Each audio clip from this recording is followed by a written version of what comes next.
नमस्ते दोस्तों, स्वागत है आपका आपके अपने चैनल मिनी कहानी फैक्ट्री में, जहां कहानियां छोटी जरूर होती हैं लेकिन उनका असर बहुत बड़ा होता है। आज हम आपको सुनाने जा रहे हैं नेपाल की वो अनोखी कहानी जो पूरे एशिया और दुनिया के इतिहास में एक चमकता हुआ अध्याय है। जब पूरी दुनिया उपनिवेशवाद के जाल में फंसी हुई थी, Bharat, Africa, Burma, Sri Lanka, Indonesia और यहां तक कि चीन के बड़े हिस्से सब किसी न किसी विदेशी ताकत के अधीन आ चुके थे, तब नेपाल नाम का छोटा सा पहाड़ी देश अपनी पहचान और अपनी आजादी को बचाए रखने में सफल रहा। सवाल उठता है कि आखिर नेपाल को कभी कोई क्यों नहीं जीत पाया। इस राज को समझने के लिए हमें इतिहास के कई पन्नों को पलटना होगा। सबसे पहला कारण था नेपाल की भौगोलिक स्थिति। हिमालय की ऊंचाइयां, ऊबड़ खाबड़ घाटियां, घने जंगल और संकरी पगडंडियां। यह इलाका इतना कठिन था कि यहां तक पहुंचना ही दुश्मनों के लिए बड़ी चुनौती थी। अंग्रेजों ने भारत में रेल, सड़क और नहरें बनाकर अपनी पकड़ मजबूत की थी, लेकिन नेपाल के कठिन रास्तों पर उनका तंत्र काम ही नहीं करता था।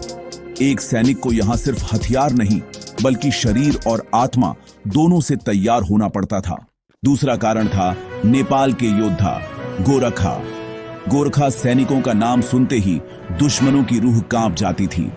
छोटे कद और साधारण दिखने वाले ये लोग अपनी अद्भुत सहन शक्ति और बहादुरी के लिए जाने जाते थे। उनकी खूखरी, जो उनकी पारंपरिक तलवार है, दुश्मनों के लिए मौत का प्रतीक बन चुकी थी। गोरखाओं की यह ख्याति सिर्फ नेपाल तक सीमित नहीं थी बल्कि पूरी दुनिया में फैल चुकी थी। 1814 से 1816 तक चला एंग्लो नेपाल युद्ध इस बात का सबूत है। अंग्रेज, जिनके पास आधुनिक हथियार, तोपें और प्रशिक्षित सेनाएं थीं, उन्होंने सोचा कि नेपाल को जीतना आसान होगा। लेकिन जैसे ही वे गोरखाओं से भिड़े, उन्हें पता चला कि यह युद्ध आसान नहीं होने वाला। हर मोर्चे पर गोरखाओं ने अद्भुत साहस दिखाया। पहाड़ी युद्ध में उनकी पकड़ और गोरिल्ला शैली की लड़ाई ने अंग्रेजों को हैरान कर दिया। अंग्रेजों को भारी नुकसान झेलना पड़ा। अंत में सुगौली की संधि हुई। इस संधि में नेपाल ने अपने कुछ इलाके खोए, जैसे कुमाऊं और गढ़वाल, लेकिन अपनी सबसे बड़ी पूंजी स्वतंत्रता को बचाए रखा। और यही नेपाल की सबसे बड़ी जीत थी। हार के बाद भी वे विजेता की तरह खड़े रहे। यहां एक दिलचस्प मोड़ आता है। अंग्रेजों ने गोरखाओं की ताकत को दबाने की बजाय उसे अपनाया। उन्होंने गोरखा सैनिकों को अपनी सेना में भर्ती करना शुरू कर दिया। यही वजह है कि गोरखा रेजिमेंट ब्रिटिश आर्मी की रीढ़ बन गई। यहां तक कि आज भी गोरखा रेजिमेंट भारत और ब्रिटेन दोनों की सेनाओं का अभिन्न हिस्सा है।